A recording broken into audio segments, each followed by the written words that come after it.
Hello children, how are you doing? It's a scientifically proven fact कि अगर आप stress में ज़्यादा देर तक रहते हैं तो नेगेटिव इमोशंस जनरेट होती हैं जैसे कि एंगर और डिप्रेशन। और फिर आप सोचने लगते हैं कि आप स्ट्रेस में क्यों हैं।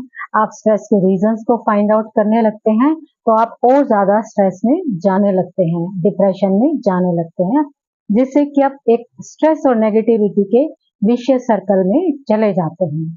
तो इस स्ट्रेस और नेगेटिविटी के विशियस सर्कल से बाहर आने के लिए एक सिंपल सा इमीडिएट काम जो आप कर सकते हैं कि आप अपने रूम से बाहर आ जाएं, चाहे वो आपके घर का रूम हो, क्लासरूम का हो, हॉस्टल का हो या कोचिंग इंस्टीट्यूट का हो।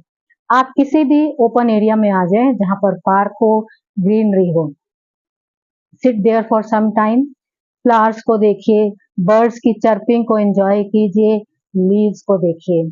क्योंकि जब आप बहुत छोटे थे, इन्फेंट थे रादर, आपको तो शायद याद नहीं होगा, और जब आप किसी भी बात से बहुत ज्यादा परेशान होते थे, रोते थे, तो आप किसी भी तरह से चुप नहीं होते थे। अपनी मदर की गोद में जाकर, लैप में जाकर ही आप चुप होते थे, क्योंकि आपको वो सुकून, वो सॉलेस मदर की लैप में, गोद में मिलता था। वही सुकून, वही सॉलेस अब आपको मदर नेचर की रैप में मिलेगा जब आप इन स्ट्रेसफुल सिचुएशन से गुजर रहे हैं। तो आप मदर नेचर के साथ थोड़ा टाइम स्पेंड करिए। दिस इज वेरी अनफॉर्चुनेट कि हम मदर नेचर की जो बाउंड्रीज हमें अबंडेंस में मिली हैं and that too free of cost मिली हैं, उनको एंजॉय करने का हमारे पास टाइम नहीं है। इंग्लिश के एक पोएट W.H. डेविस ने कहा है, and I would like to quote, what is this life if full of care, we have no time to stand and stare, unquote. How right he is.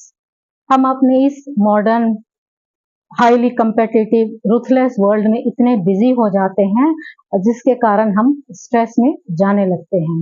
ये जितने भी आपके electronic gadgets हैं, computer है, laptop है, mobile है और whatever, इनसे आपका स्ट्रेस लेवल कभी भी लो नहीं होगा, रादर एनहांस होगा, इंक्रीज होगा। तो इनसे आपने जितना हो सके दूर रहना है और मदर नेचर की कंपनी में, की लैब में जितना आप टाइम स्पेंड कर सके उतना करिए। मैं ये नहीं कह रही कि आप इन गैजेट से बिल्कुल ही दूर हो जाइए। आपके स्कूल के, कॉलेज के, ऑफिस के, कोचिंग इंस्टीट्यूट के जो भी प्रोजेक्ट्स हैं वो आपको करने हैं, आप करिए, लेकिन साथ में थोड़ा टाइम मदर नेचर की लैब में भी बिताइए, उनकी बाउंड्रीज को एंजॉय करिए। और अगर आप ये सब कर सकते हैं, अपने बिजी स्केड्यूल में से थोड़ा सा टाइम निकाल सकते हैं इन सब के लिए, तो you will feel what ever I am saying is true. आप अपने आप फील करेंगे, क्योंकि आप धीरे धीरे इस स्ट्रेस, डिप्रेशन और नेगेटिविटी के विशियस सर्कल से बाहर आ जाएंगे। तो try it out once, and in case you feel that it is helping you, please don't forget to share your feedback with us. Thank you. God bless.